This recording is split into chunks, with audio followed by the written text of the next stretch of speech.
Salve, salve galera, professor Vitor Maurício aqui, trazendo a terceira aula do nosso Esquenta para a UERJ.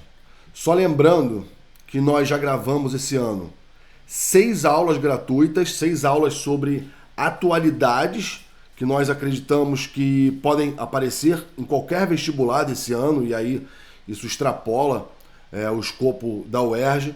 E depois disso nós começamos a gravar o Esquenta para a UERJ. O professor Gabriel gravou 5 questões da banca da UERJ de História, discutindo não só os temas, mas demonstrando a visão da banca, como a banca pensa aqueles temas. Depois eu gravei 5 questões da banca de Geografia, fazendo o mesmo esquema, explicando como a banca pensa essa visão de mundo que a UERJ tem, uma visão de mundo mais progressista, que defende os movimentos sociais, os grupos minoritários, enfim.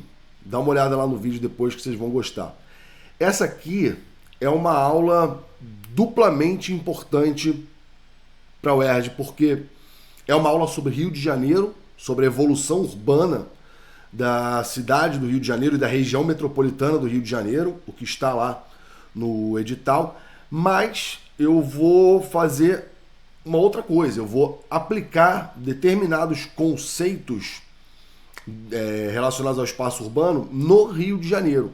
Alguns conceitos bem famosos, né? De segregação socioespacial, de gentrificação, e vou trazer algumas outras informações que eu sei que vocês têm um pouco de dificuldade, por exemplo, sobre o que é e como funciona e por que existe uma região metropolitana. Vou trazer o conceito de refuncionalização, que ainda não apareceu na prova, e é um conceito que, quando a gente fala de Rio de Janeiro, de região portuária, enfim, isso acontece no mundo inteiro, mas também acontece no Rio, né? Antigos imóveis estão se refuncionalizando, ou seja, estão começando a exercer funções que antes eles não cumpriam no passado, né? Eu vou falar da área do Cais do Porto, sobretudo,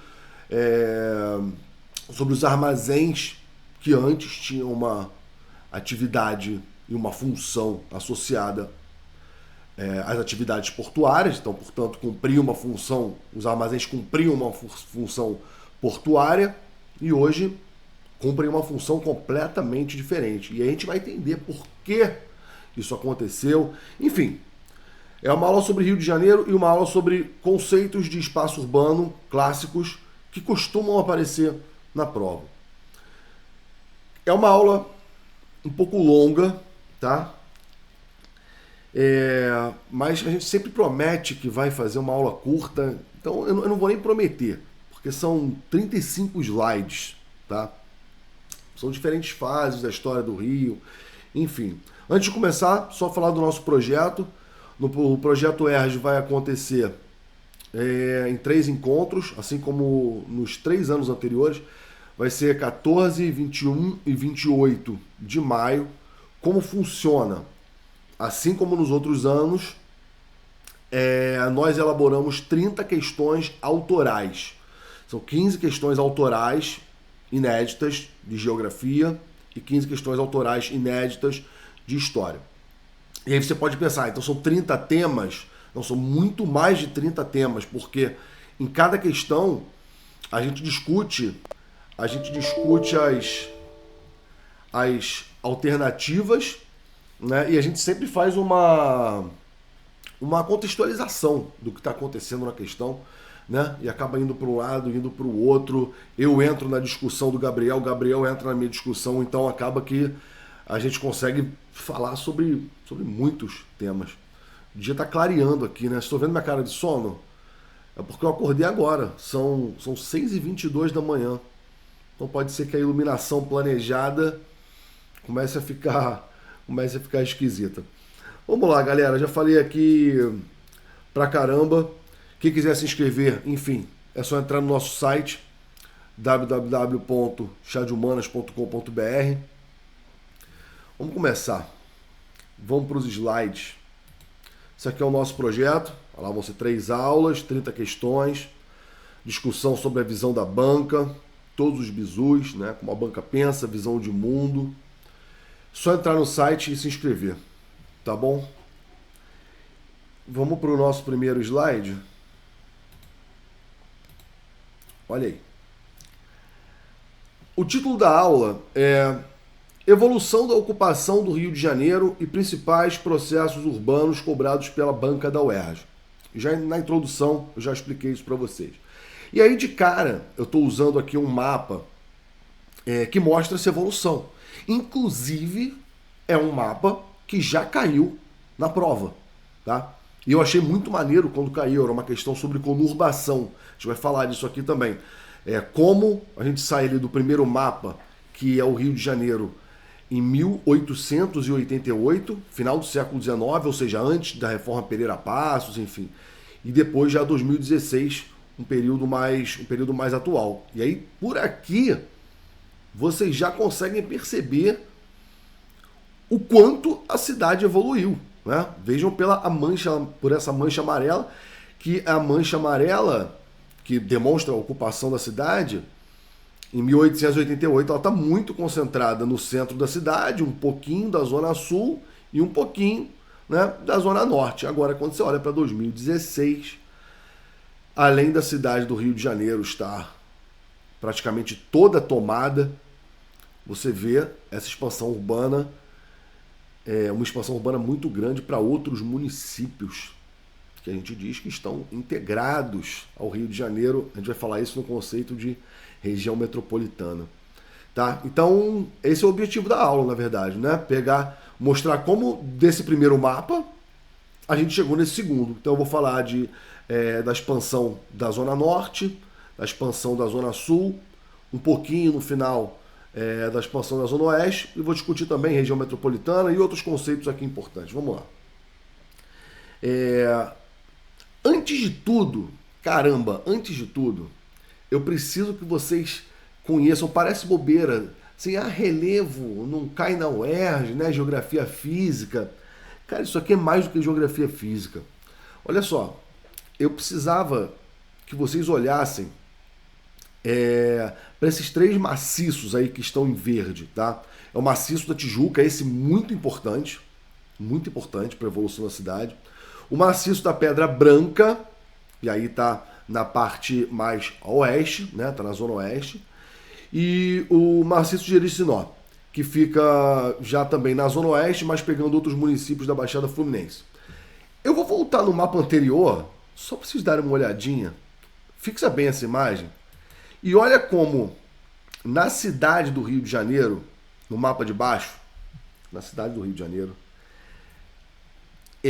tá tudo em amarelo, menos esses maciços. Tá olhando no mapa de baixo? No mapa de baixo. O que está em azul na cidade do Rio de Janeiro são esses maciços. E isso é muito importante. Caraca! Papo sério, assim, esse é o primeiro macete para a prova da UERJ. Já foram muitos gabaritos que cobravam algo relacionado à circulação ou transporte, mobilidade na cidade do Rio de Janeiro. E isso não é à toa, gente. É porque o sítio urbano, o que é o sítio urbano? A parte natural, né, da cidade.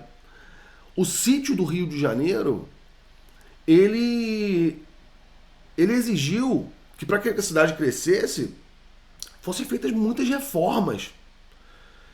Quantos túneis tem na cidade do Rio de Janeiro? O quanto a cidade é aterrada. O professor Maurício de Abreu foi meu professor na UFRJ, muito referência sobre evolução urbana do Rio de Janeiro. Ele costumava falar que a cidade do Rio, ela cresceu espremida entre o mar e a montanha. E de fato, isso aqui são os maciços, tá? Eu não estou nem falando dos morros, que vocês conhecem. Às vezes tem um morro perto da sua casa, né? Ele pode estar fora desse maciço, que normalmente está. São morros menores e que são ocupados, né? Esses maciços vocês veem que, obviamente, apesar de ter ocupação em algumas áreas de encosta, eles não vão ser todos ocupados. E eles foram os maciços e os morros, ou seja, o relevo, o sítio do Rio de Janeiro, foi um grande problema na história da evolução urbana do Rio de Janeiro. Então fiquem atentos, tá, a gabaritos que envolvam circulação. Circulação. Né? No esquenta que eu falei. Olha só, um exemplo. Né? No esquenta que eu falei das questões da banca, eu peguei uma que era sobre o índice de progresso social. E falava das áreas com maiores e menores índices de progresso social. Claramente a Zona Sul com os maiores índices, né? E parte da Zona Norte e da Zona Oeste com os menores índices. Mas no final das contas, o gabarito que ele perguntava o que é um fator que promovia, né? Que era importante para gerar os baixos índices de progresso social naquelas áreas, que eram Rocinha, Jacarezinho e esqueci agora o outro ponto. Mas a resposta era acesso à rede de transporte. Isso é um, tá? É uma questão. Tem questão sobre a Avenida Brasil, sobre o aterro do Flamengo, sobre a perimetral, diversas infraestruturas que foram sendo construídas na cidade, tá? E que no final das contas envolvem a questão da circulação. Isso é o primeiro grande macete para a prova da UERJ. Valorizem um gabarito que tem alguma coisa a ver com circulação, palavras como integração são muito importantes. Tranquilo. Vamos para o segundo slide aqui, mesma coisa, tá? Só que aqui, ao invés de mostrar os maciços, eu tô mostrando os morros que foram demolidos em diferentes momentos históricos, com diferentes objetivos também, mas esses morros são no centro da cidade. A cidade começou a crescer a partir, né, dessa área. Então vejam como, né, aí eu coloco ali o Morro do Castelo no primeiro plano, na sequência o Morro do Santo Antônio, que foi demolido e utilizado, a matéria-prima foi utilizada para fazer o aterro do Flamengo. Olha como isso é interessante. Então é um processo que expulsa a população. Isso aí é um clássico da UERJ, né? Expulsa populações pobres que estavam morando ali. Então já promove um processo, né, completamente antidemocrático. E aí a matéria-prima é utilizada para fazer uma obra de circulação. Mas não é qualquer obra de circulação. É uma obra de circulação que liga a zona sul da cidade do Rio de Janeiro, a parte mais rica da cidade, ao centro da cidade. A infraestrutura é essa, que é o aterro do Flamengo. E depois o Morro do Senado, que foi também demolido um pouquinho mais tarde. Que é onde fica a Praça da Cruz Vermelha hoje. Se você vai lá, não tem um morro ali, né?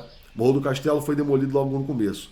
Então, novamente, mostrando como o sítio da cidade ele foi importante até mesmo para construir a cidade.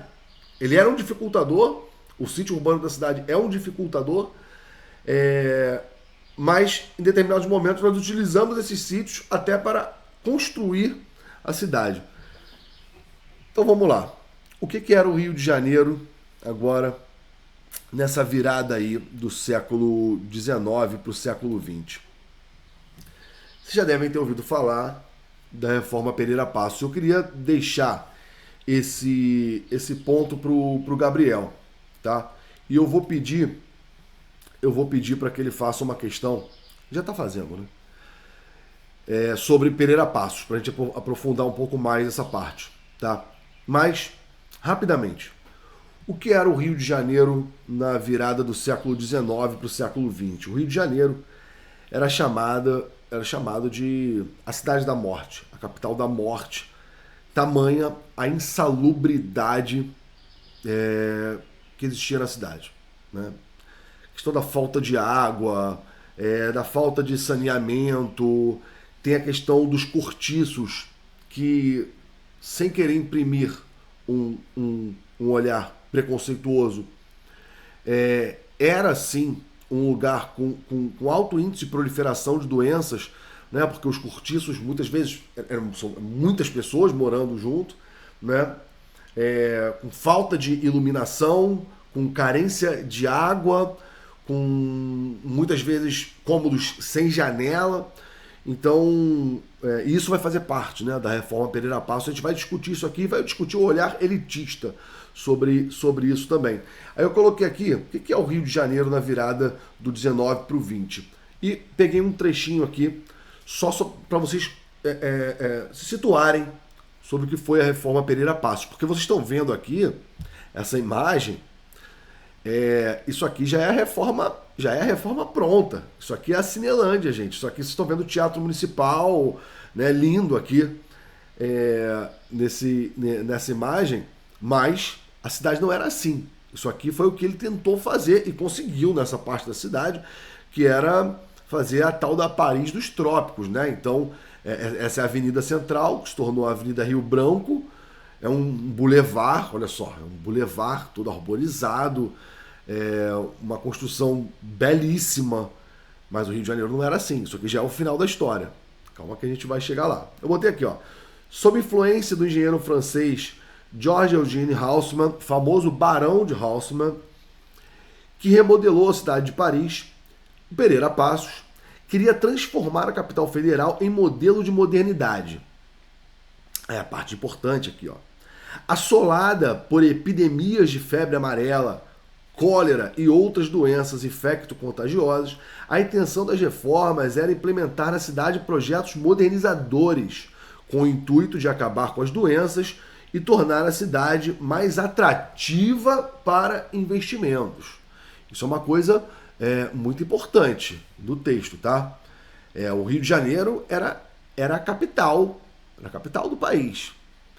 E o Rio de Janeiro tinha um modelo de cidade ainda completamente colonial, com aquelas ruas todas apertadinhas, um porto completamente defasado. Quando havia muito essa comparação, né? A comparação com Buenos Aires.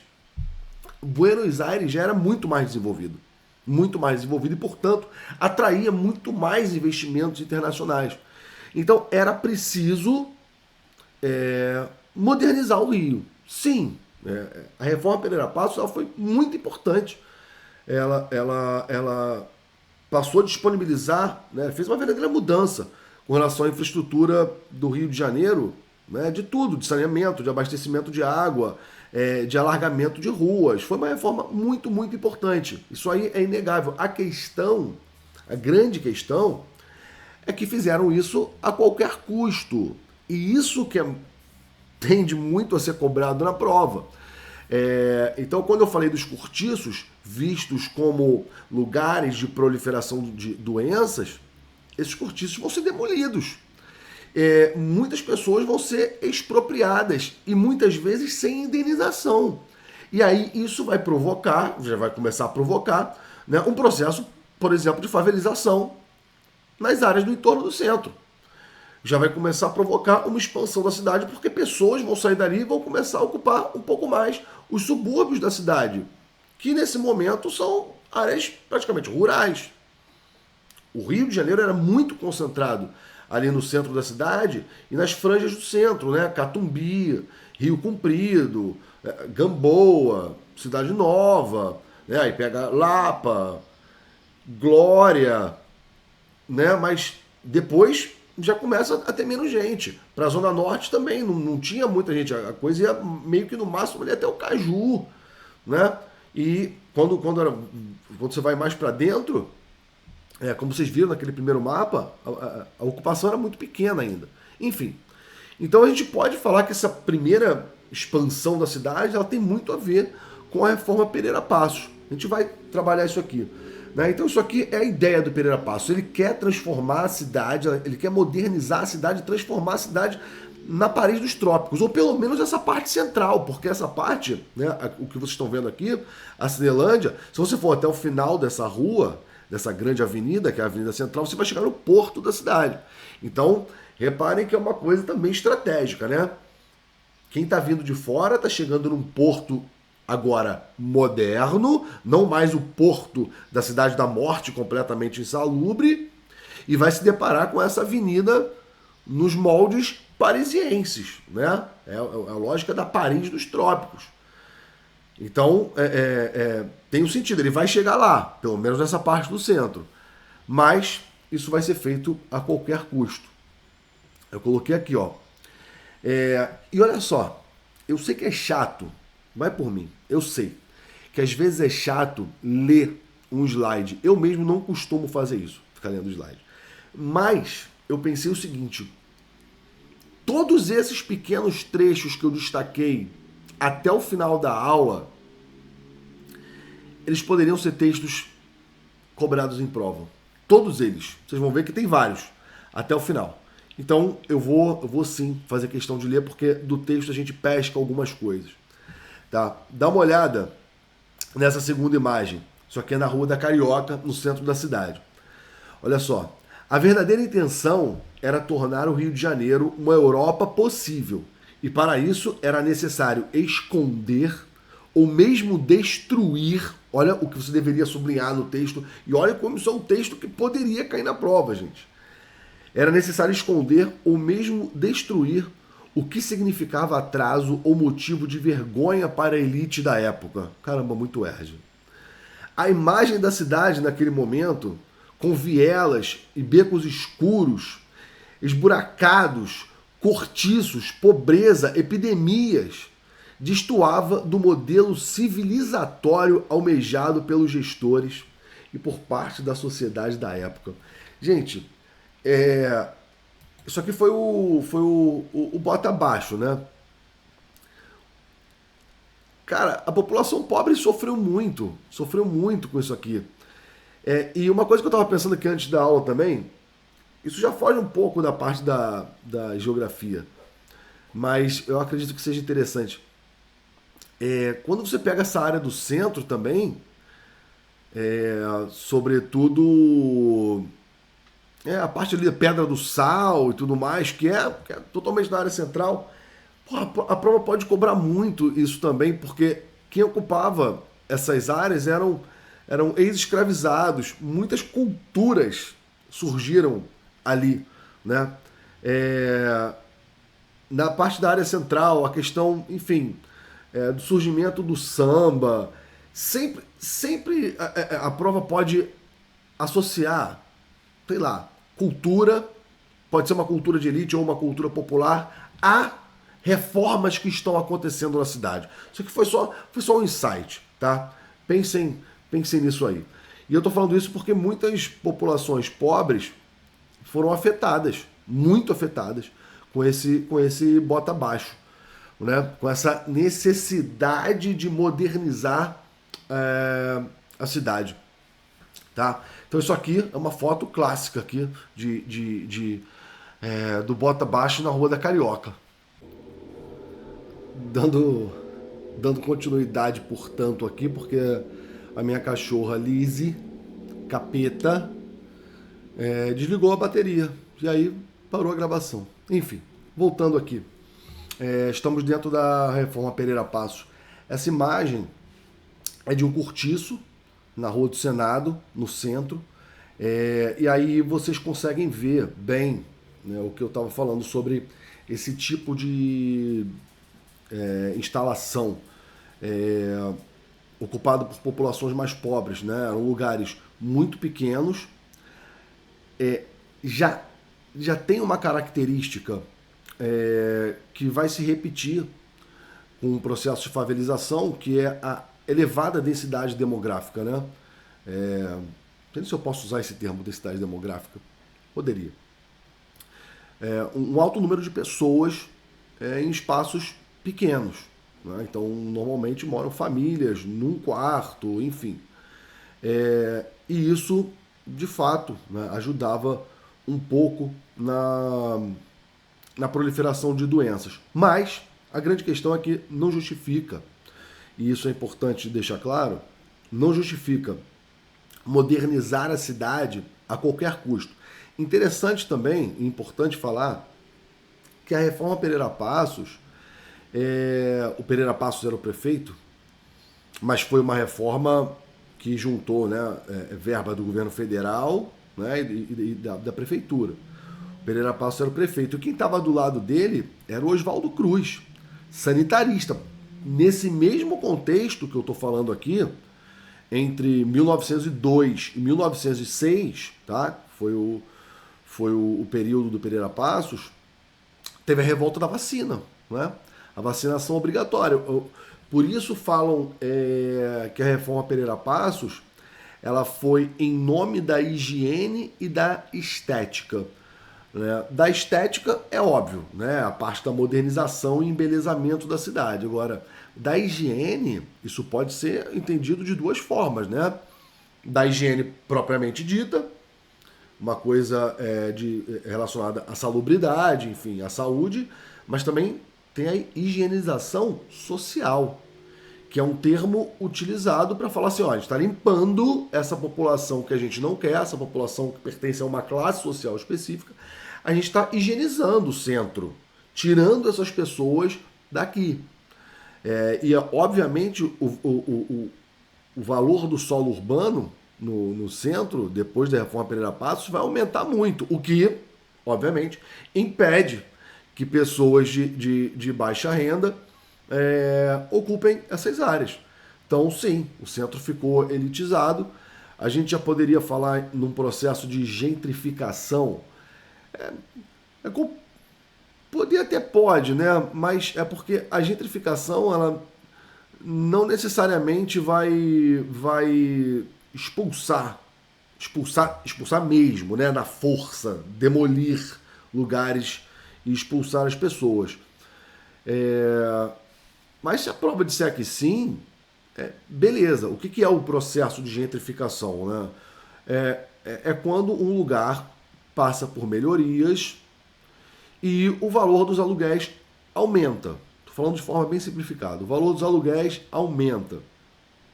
E como o valor dos aluguéis aumenta, os antigos moradores que pagavam para morar a um preço X, com essas reformas, com essas novas obras, com a disponibilização de infraestruturas em geral, o valor dos aluguéis vai aumentar. E essa galera que morava ali antes não consegue mais pagar o novo valor dos aluguéis, que pode ser 2x. Então, essa área vai começar a ser ocupada por uma nova classe social, por uma classe social diferente. Essa é a pegada do processo de gentrificação. É quando há uma mudança de classe social.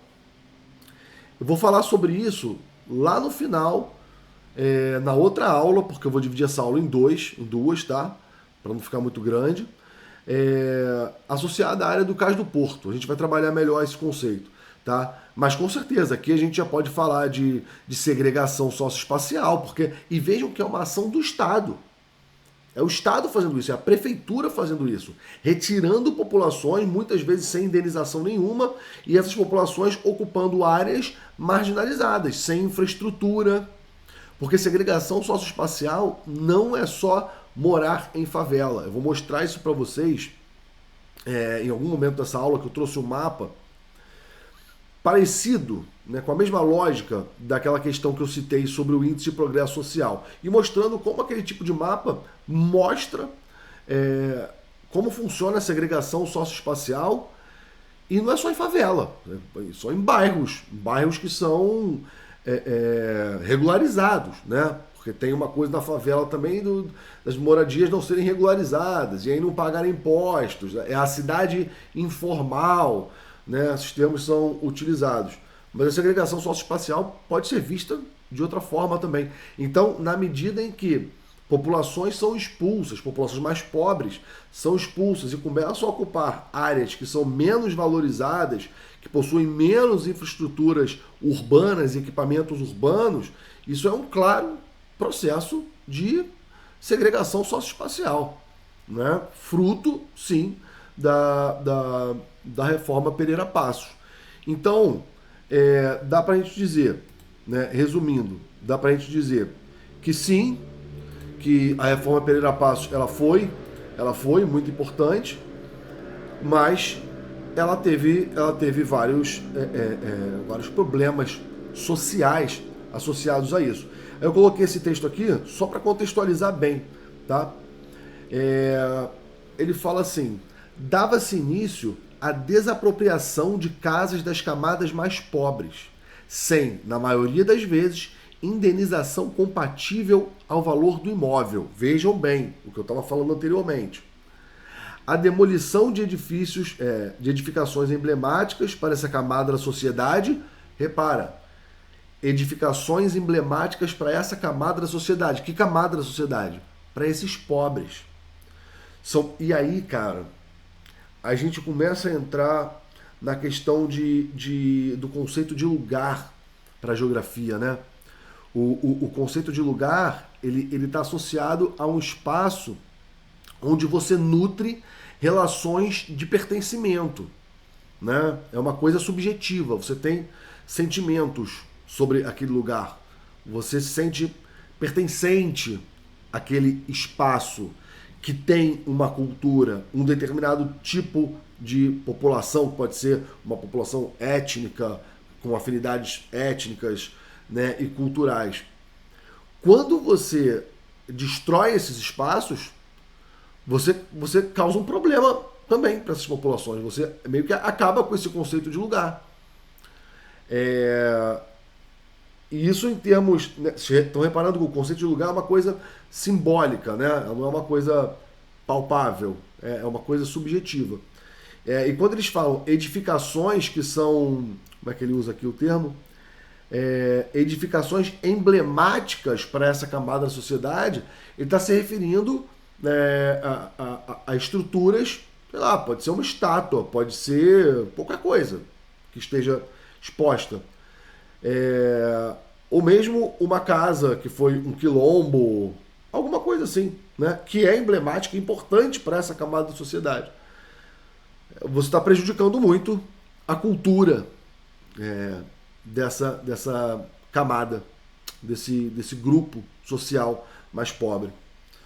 Tá? E é por isso eu estava falando também antes, aí meus pensamentos já começam a vir aqui, né, são muitos, da questão cultural, né, de como essas populações, os ex-escravizados, eles praticavam a sua cultura em determinados espaços da área central também. Determinados espaços que muitas vezes foram demolidos. Tá? Então prestem atenção nessa questão entre cultura, valorização de espaços, né? Porque quando eu falei agora do conceito de lugar, isso é uma questão cultural. Inclusive, o conceito de lugar, ele é da geografia cultural, tá? Para que vocês fiquem cientes. Então ele fala assim, ó, a demolição de edificações emblemáticas para essa camada da sociedade e o sufocamento de suas tradições. Olha como isso é um texto bonito de cair em prova, gente. Ele fala, né? Demolição de edificações emblemáticas para essa camada da sociedade e o sufocamento de suas tradições. Porra, isso é muito cara da UERJ. Falar de uma reforma urbana, uma coisa que está sendo promovida pelo Estado, reforma urbanística, na verdade, uma coisa que está sendo promovida pelo Estado e provocando todo esse impacto sobre uma parcela da sociedade. E vocês vão ver ao longo dessa e da próxima aula que isso é uma prática comum. Vai acontecer várias vezes ao longo do século XX. Então, voltando. Assim, essa população desalojada do centro passa a ocupar outras áreas da cidade, como os subúrbios e favelas. Essas últimas, tanto periféricas como centrais. Então, repetindo, né, o que eu tinha falado sobre a questão da segregação socioespacial. Vamos lá.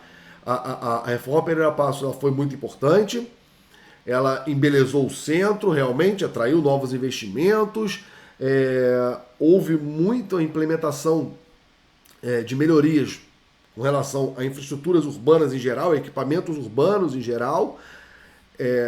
Teve o lado positivo, mas teve muito o lado negativo da coisa, da segregação socioespacial, desse empurrão de populações mais pobres, e assim a cidade começa a crescer, que é o objetivo da aula de hoje, né? Demonstrar isso. E assim a cidade começa a crescer, começa a fazer um crescimento horizontal. As populações começam a ocupar, ela fala ali, as favelas do centro, mas também algumas favelas já um pouco mais distantes do centro, um pouco dos subúrbios, né? Então populações que saíram do centro e foram ocupar os subúrbios. Mas pensa que nessa virada do século, o Rio de Janeiro, sendo a capital, recebe imigrante pra caramba, gente. Muitos. E depois, na década de 30, que a gente vai ver aqui também, a partir da década de 30, a gente tem um crescimento muito maior da cidade do Rio de Janeiro. E o centro já estando muito mais valorizado, isso faz com que as populações imigrantes e migrantes também, normalmente pessoas... Normalmente a situação do migrante, do imigrante, não é uma situação muito favorável economicamente. Essas populações vão começar a ocupar áreas cada vez mais distantes do centro. E assim a gente vai ver um processo de crescimento horizontal, tá? Então isso foi só uma palhinha, eu queria falar em 5 minutos. E eu, cara, demorei muito tempo falando aqui da reforma Pereira Passos. Mas vai por mim, que é importante. Dá uma olhada agora nesse próximo slide, que é muito maneiro. A gente vai começar aqui a década de 30 e até a década de 70. Eu vou falar, tá, do crescimento da Zona Norte. E se não for ficar muito grande, eu vou falar sobre o crescimento da Zona Sul também, tá? Porque para a Zona Norte tem várias coisas aqui importantes. Então vejam que esse período entre 1930 e 1972, por que esses períodos são importantes? E por que eu escolhi esses mapas? 1930 é o momento pós-crise de 1929, pós-crise do café. É o momento onde Getúlio Vargas assume a presidência, né, através de um golpe. Nesse primeiro momento, ele ainda não tem umas políticas industriais muito fortes, mas vai ter, sobretudo no Estado Novo, a partir de 1937, né, no governo mais ditatorial mesmo do Vargas, do Estado Novo. Aí sim, várias políticas industriais de alocação de infraestrutura industrial nos subúrbios da Zona Norte, né, o que vai estimular também a ocupação dessas áreas. E eu coloquei até ali o ano de 1972 porque é na década de 70 que surge a região metropolitana do Rio de Janeiro, tá? E aí, quando a gente fala de região metropolitana, a gente já vai ter que perceber que essa mancha amarela, ela está já adentrando outros municípios da Baixada Fluminense, outros municípios ali como Niterói e São Gonçalo. E a ideia de região metropolitana é essa ideia de integração entre municípios, de uma cidade, um município central, que exerce mais influência sobre os outros e dá o nome da região metropolitana, então região metropolitana do Rio de Janeiro, e com vários municípios que orbitam no entorno dessa metrópole, que a gente vai ver. Atualmente são 22 municípios que fazem parte da região metropolitana do Rio de Janeiro. Então, nessa parte aqui, entre 1930 e 1970, a gente vai falar de crescimento horizontal, verticalização, conurbação e formação da região metropolitana, tá? Se eu perceber que eu estou indo já demais e vai ficar muito longo, eu vou pausar para começar de novo na próxima aula, tá? Porque realmente são vários slides, são 36 slides no total. Então nós estamos no slide número 8. Número 8 ainda. Vamos lá. Aqui, essa imagem que eu peguei, é uma imagem do bairro de Madureira, na Zona Norte. E aí eu coloquei ali em cima, né? O crescimento horizontal a partir das décadas de 30 e 40. Esse crescimento horizontal, ou seja, porque vai ter também o crescimento vertical, a verticalização, mas sobretudo na Zona Sul. Esse crescimento vertical da cidade, ele é fruto de algumas coisas. Ele é fruto de uma chegada cada vez maior de pessoas na cidade,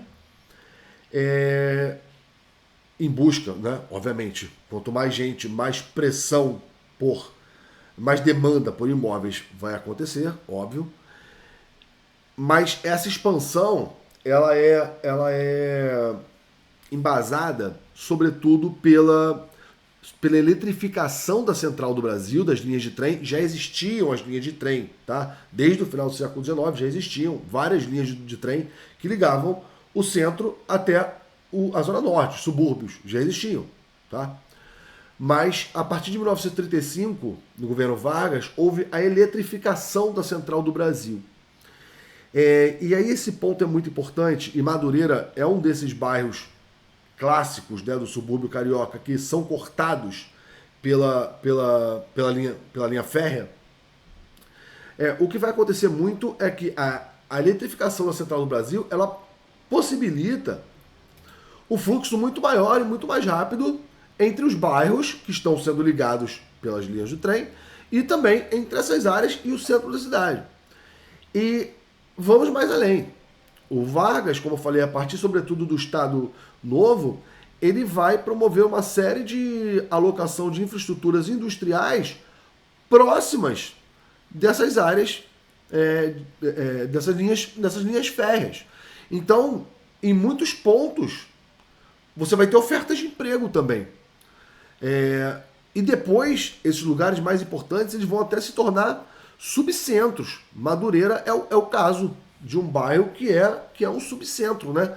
É um bairro que cresceu tanto, passou a ter um adensamento populacional muito grande e começou a oferecer uma série de serviços que antes só eram disponibilizados no centro da cidade. Essa é a ideia de subcentro. Copacabana, quando eu for falar da Zona Sul, na década de 1950 já era um subcentro.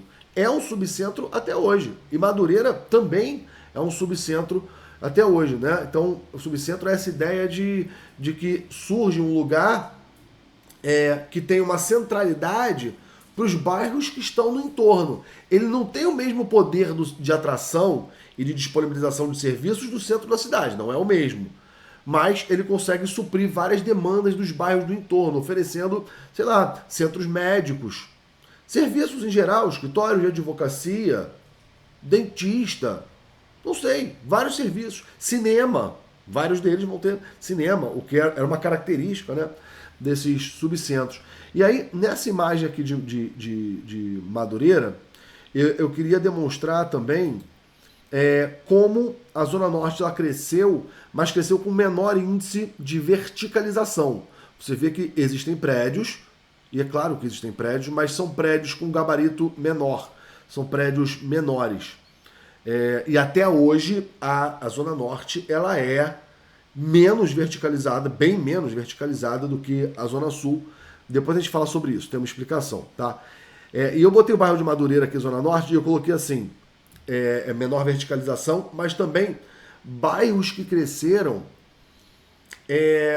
com as linhas férreas e muitos outros que cresceram por conta do surgimento e inauguração da Avenida Brasil em 1946. Por isso eu coloquei aqui década de 30 e 40. Você tem dois eventos muito importantes que possibilitam... Olha como eu estou falando de infraestruturas de circulação, como são importantes para a ocupação da cidade do Rio de Janeiro, né? Então, por um lado, as linhas férreas agora eletrificadas, promovendo fluxos muito mais rápidos, indústrias próximas, né, às linhas de trem, o que também acabam fixando populações nessas áreas. E, por outro lado, uma infraestrutura viária, a Avenida Brasil, que eu vou mostrar para vocês que é imensa, que corta mais de 20 bairros, né, no Rio de Janeiro. Óbvio que ela não começa com o tamanho que ela tem hoje, mas desde que ela tem início, nos anos 40, você já começa a ver que os bairros da Avenida Brasil vão começar a ser mais ocupados. Por exemplo, o bairro da Maré, que já caiu na prova. Eu vou mostrar para vocês, tá? Então, mostrando aqui Madureira, menos verticalizado, né? Nessa outra imagem, eu coloquei aqui só uma coisa simbólica para mostrar, né, a estação de Madureira e o trem, para vocês lembrarem dessa coisa de como o subúrbio, a zona norte do Rio de Janeiro cresceu muito baseada nas linhas de trem, tá? O próximo slide, eu coloquei aqui a imagem da Avenida Brasil e coloquei um textinho interessante. A Avenida Brasil, ela é inaugurada na década de 40, tá? Mas aquilo ali já era um projeto. E lembrando que a Avenida Brasil, gente, ela não é só uma avenida, né? Na verdade, a Avenida Brasil, ela é uma avenida federal. Ela é a BR-101. Só que no trecho do Rio de Janeiro, ela recebe aquele nome ali de Avenida Brasil. É conhecida como Avenida Brasil, mas ela é a BR-101. E se você não sabe, a BR-101, ela liga o Brasil do sul até o Nordeste. Então, é a maior área, a Avenida Brasil é a maior área da rodovia BR-101 dentro de uma área urbana. Era parte do Rio de Janeiro. Aí, olha só, olha como eu coloquei aqui, né? O papel da Avenida Brasil para a evolução da cidade.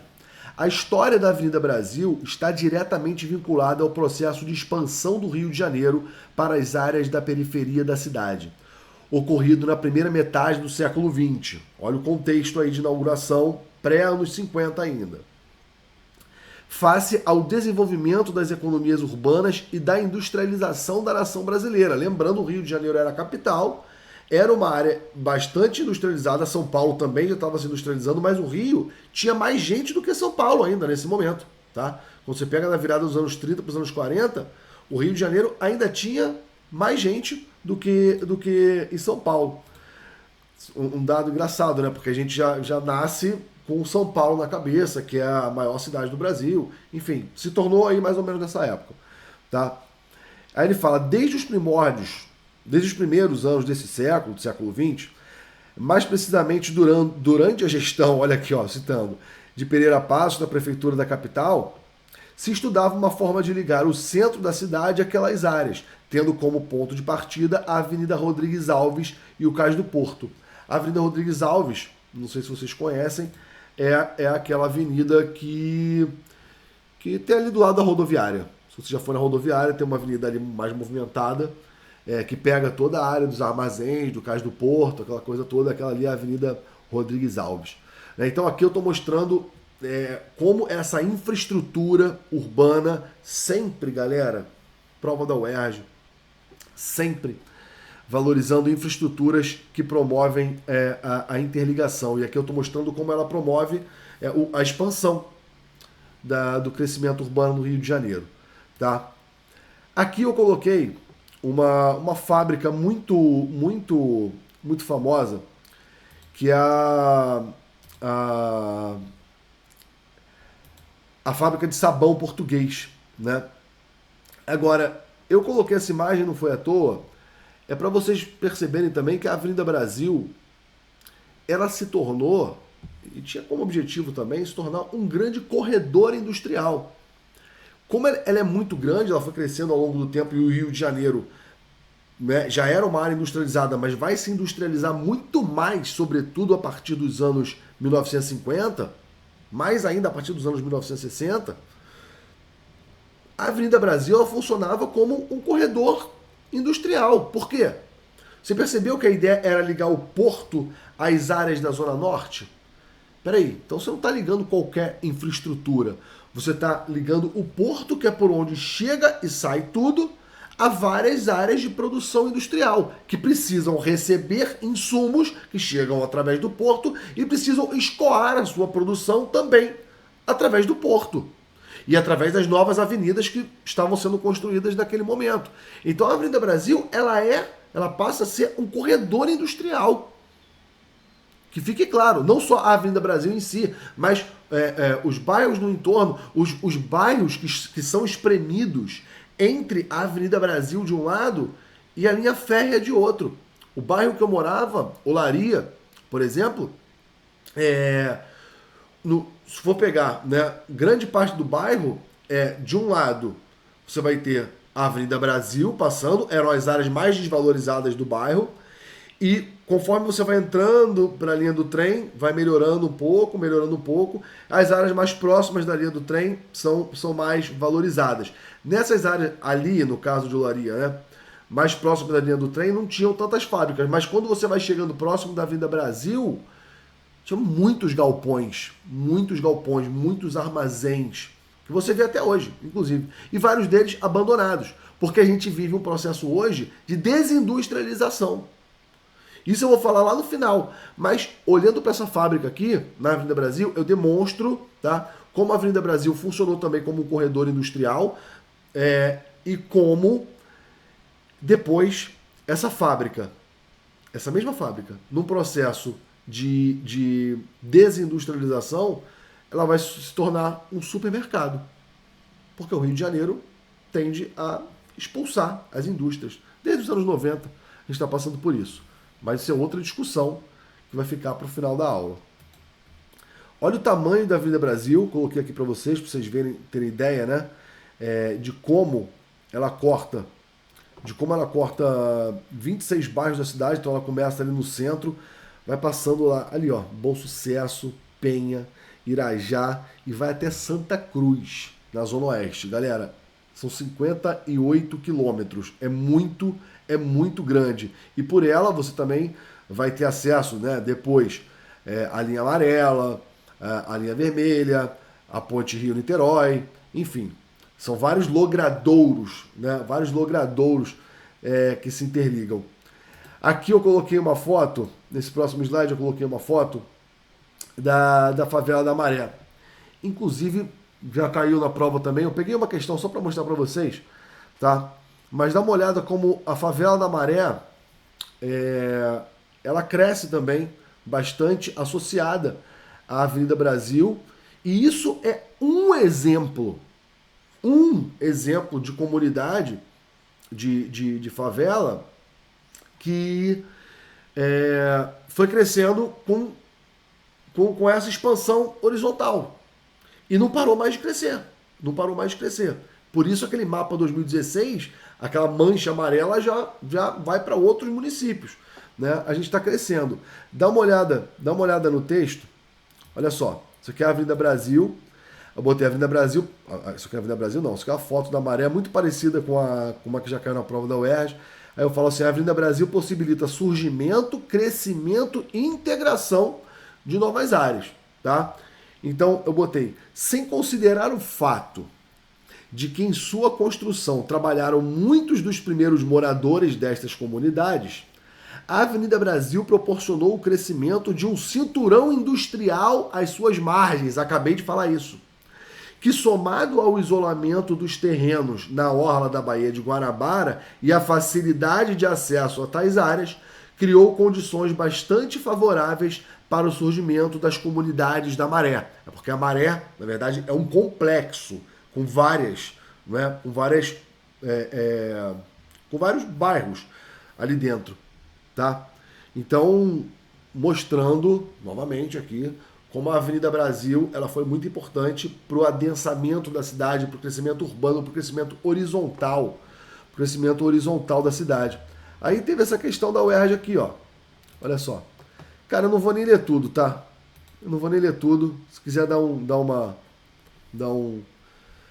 pause aí, Lê. Olha só. Questão de 2019. Só vou ler o enunciado. Composta hoje por 16 comunidades, a Maré é o maior complexo de favelas do Rio de Janeiro. Sua história, em parte, está relacionada com as transformações na cidade em meados do século XX e o momento atual. Considerando tais transformações, a análise das fotos e do texto permite concluir que a história da Maré é marcada pelo seguinte processo urbano. A resposta aqui seria letra C. Expansão de habitações populares em espaços desvalorizados. É isso, né? Porque você pega aqui a foto que ele está colocando da Baixa do Sapateiro, que existe até hoje, você está vendo um monte de favela em palafita. Essa área, é óbvio que é uma área desvalorizada, tá? Então, você tem que ter essa sagacidade também, né? Porque você poderia marcar, por exemplo, a letra B, né? Integração das vias de transporte em logradouros periféricos. Por quê? Porque eu acabei de falar aqui da Avenida Brasil, de integração e tudo mais. Sim, mas ele está mostrando a foto de uma favela, gente. Se ele está mostrando a foto de uma favela e ele lê o texto aqui, né? Como vai evoluindo e tudo mais, você tem que pensar sempre no conceito também de segregação socioespacial. Eu falei, a Avenida Brasil ela possibilitou o surgimento de novas áreas. Muitas áreas eram áreas de favela. São, até hoje, muitas áreas de favela. Tá? Então, considerando as informações, né? Cadê? Concluir que a história da Maré é marcada pelo seguinte processo urbano: expansão de habitações populares em espaços desvalorizados, o que é um clássico, né, da história do Rio de Janeiro. Próximo slide aqui eu coloquei rapidinho, né? Mostrando o bairro da Penha, pegando de cima da Igreja da Penha, um bairro clássico, famoso da Zona Norte. E eu coloquei, ó, exemplo de bairro suburbano que cresce entre a linha férrea e a Avenida Brasil. A Penha, ela é assim como eu citei, né? O bairro de Olaria, e muitos bairros são assim, Bom Sucesso, Ramos, Olaria, Penha, enfim. São bairros que, de um lado, você tem um crescimento a partir da linha do trem, e do outro lado você tem o crescimento a partir da Avenida Brasil. E é interessante notar também que, olha só, a partir da linha do trem para cá e a partir da Avenida Brasil para cá, para dentro. Então você forma aqui um grande bairrozão espremido entre essas duas vias, uma via férrea e uma via rodoviária. Só que normalmente você também tem o bairro crescendo para cá, para depois da linha férrea. E aí é aquele clássico do subúrbio, do bairro do subúrbio que é dividido pela linha férrea, né? E aí você pergunta assim, você mora de que lado? Quando você fala assim, você mora no bairro do Meia. O Meia não tem a ver com a Avenida Brasil. Mas quando você fala, você mora no bairro do Meia. Que lado do Meia você mora? Quando você fala isso, você está se referindo a que lado da linha do trem. Mas para cada Avenida Brasil, também cresceu. Então vejam bem, você tem a linha férrea, aqui, tem a linha férrea, cresce para cá, esse aqui vai ser normalmente um bairro mais valorizado, cresce para o outro lado, no caso ali desses bairros, né, de Ramos, Olaria, Penha, esse outro lado aqui, ele é a parte onde tem as favelas, do Complexo do Alemão, né, do Complexo do Cruzeiro, né? Aí você tem a Avenida Brasil aqui, daqui para cá tende a ser um pouco mais valorizado também, mas já é uma área com várias fábricas, e do outro lado da Avenida Brasil é que surgem as principais favelas. Né? Então você tem uma espacialidade ali também marcada por essas duas infraestruturas urbanas. Espero que eu tenha conseguido me fazer entender. Porque se você não conhece o Rio de Janeiro, isso fica um pouco difícil, né, de entrar na cabeça. Eu vou finalizar com essa parte aqui da Zona Sul, tá? Porque depois eu vou entrar nessa parte do governo Lacerda, que são muitas obras, muitas coisas importantes que geram também segregação socioespacial. Mas vamos voltar aqui então para a década de 1930, porque eu estou falando desse momento, só que eu falei da Zona Norte. Vou falar um pouco agora da Zona Sul do Rio de Janeiro e tratar sobretudo do processo de verticalização, que também né, já caiu na prova. Dá uma olhada, nessa imagem, é uma imagem de Copacabana na década de 30. Na década de 30. Um momento em que ainda, né, como vocês sabem, eu falei isso, com relação à Zona Norte. Agora pensa que para a Zona Sul também foi parecido. É um momento ainda onde você percebe quase zero índice de verticalização. Você vê muitas casas, né, muitos pescadores moravam ali. Você está vendo nessa imagem o Copacabana Palace, que já existia, sim, mas vocês não estão vendo aquela Avenida Atlântica gigantesca, né? Isso é muito importante também, porque aí a gente entra na questão dos aterros, né? Como eu estava falando antes, o professor Maurício de Abreu, que falava a cidade que cresceu espremida entre o mar e a montanha. Isso significa que, além de muitos túneis, nós tivemos que fazer muitos aterros. Então, se você vai pegar a praia de Copacabana, gente, tem até show ali. Tem muitos shows ali. Inclusive o Réveillon de Copacabana. São muitas pessoas. Se você olha para essa imagem, não existe ainda aquela faixa de areia imensa, não existe ainda a Avenida Atlântica, tá? Então isso é muito comum na história do Rio de Janeiro, fazer aterros. Lembre-se do aterro do Flamengo, que eu vou falar na aula que vem. Pensa que o centro da cidade é todo aterrado, tá? Esses aterros foram necessários para que a cidade pudesse se expandir. Tudo isso fruto do sítio da cidade do Rio de Janeiro. Então vamos lá. Isso aqui é uma foto da Zona Sul de Copacabana, na década de 1930. Percebemos aqui um baixo índice de verticalização, mas na década de 30 é o momento em que começa a urbanização no Brasil. Importante deixar isso claro. Quando a gente diz que começa a urbanização, não é que não existiam cidades, né? Não confundam o crescimento urbano também com urbanização. Urbanização é quando as taxas de crescimento da população que vive em meios urbanos, a taxa de crescimento ela é superior à taxa de crescimento populacional vou repetir para não ficar embolado. A taxa de crescimento populacional das áreas urbanas é maior do que a taxa de crescimento populacional nas áreas rurais. Isso significa que, num primeiro momento, a maior parte da população, na década de 30, por exemplo, ainda reside no campo, sim, mas já está havendo o processo de urbanização porque as taxas de crescimento populacional nas cidades está superior às taxas de crescimento populacional no meio rural, tá? E aí é o momento pós-crise de 29, na década de 30, há uma necessidade de redirecionar capitais, né? Não ficar só naquela coisa de investir no café. As cidades estão crescendo, o Rio de Janeiro está crescendo, então surge oportunidade também no setor imobiliário e Copacabana vai aproveitar esse momento, tá? E aí eu peguei um texto e uma imagem pra gente ver isso aqui, olha só.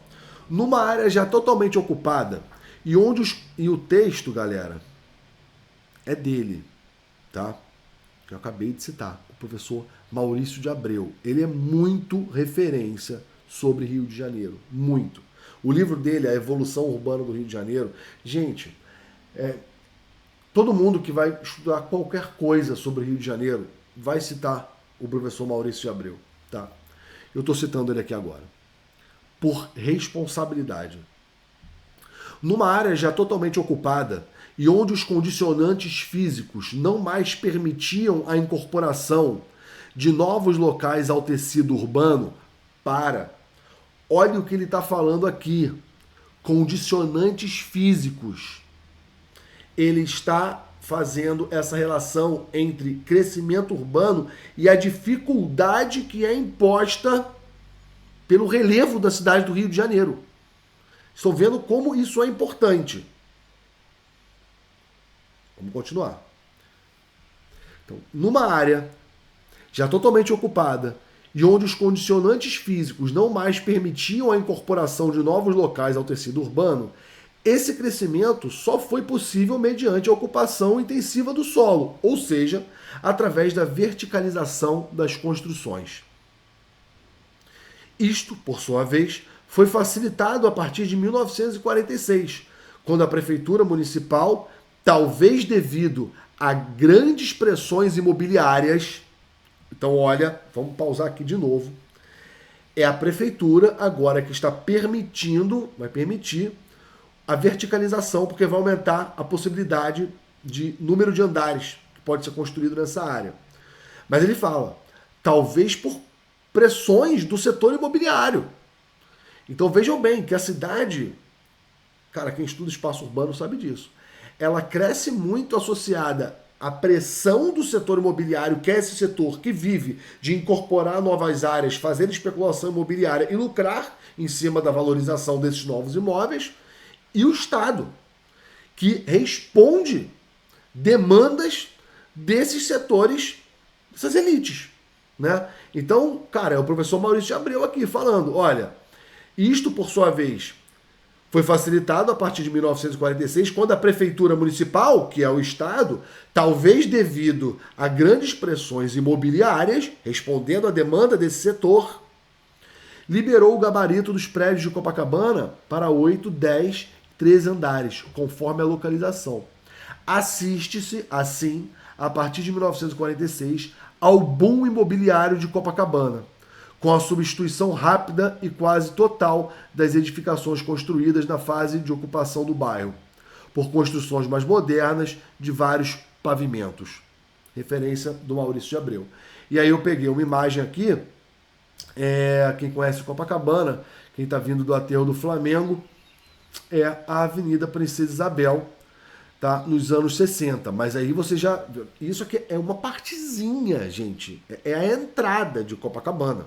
Copacabana é completamente verticalizado. Tá? É um bairro completamente verticalizado. Isso aqui é a entrada, que você, comparando com o momento anterior, já percebe um alto índice de verticalização. Tá? Ainda tem um prédio lá no final da Avenida Princesa Isabel, que não existe, né? Ainda bem, porque ele tá bem feio aí nessa paisagem. Tá? Então, eu vou finalizar a aula de hoje, gente, porque na aula que vem eu já vou começar aqui o governo Carlos Lacerda. Olha quantas coisas eu vou falar. Olha lá, vou falar do terror do Flamengo, cara, eu vou falar da remoção das favelas na Zona Sul, galera indo para Vila Kennedy, para a Cidade de Deus. Eu vou falar da segregação socioespacial trazendo uma nova abordagem aqui. Enfim, eu vou falar muitas coisas. Eu vou ficando por aqui, tá? Deixando aqui o nosso projeto. Para quem quiser se inscrever, eu vou colocar o link nas descrições, na descrição, tá? Eu vou continuar na aula que vem. Já ficou grande pra caramba, né? Já ficou com 1 hora aí de aula e eu não cheguei nem na metade, gente. Por isso que é melhor dividir em 2 aulas, tá? Mas recapitulando aqui a aula de hoje, eu tentei mostrar para vocês como o sítio da cidade do Rio de Janeiro é importante para a prova. Eu mostrei como muitas vezes o Estado promove políticas de melhoramento da cidade, mas que esse melhoramento ele provoca uma série de consequências sociais, sobretudo, quase que exclusivamente, para populações mais pobres. Mostrei para vocês como as infraestruturas de circulação são muito importantes para o crescimento da cidade, como essas infraestruturas de circulação, né, vocês vão ver na próxima aula, como a gente teve que gastar muito dinheiro, por exemplo, fazendo túneis, e essa fase, sobretudo nos anos 60, por isso que eu ainda não falei na aula de hoje, fazendo túneis e criando infraestruturas urbanas para driblar esse problema que é o sítio urbano da cidade do Rio de Janeiro, essa cidade espremida entre o mar e a montanha, né, uma expressão do professor Maurício de Abreu, né, e como o que eu já falei na aula de hoje, né, a reforma Pereira Passos, a construção da Avenida Brasil, a eletrificação da Central do Brasil, da linha férrea, promoveu uma ocupação da Zona Norte, sobretudo por populações mais pobres que foram ou expulsas do centro ou que estão chegando na cidade a partir das décadas de 30 e 40. Tá? Na aula que vem vai ser importante pra caramba, porque a gente vai começar, como eu falei, né? O governo Lacerda, ele fez muitas obras de infraestrutura e muitas outras foram inauguradas no governo dele.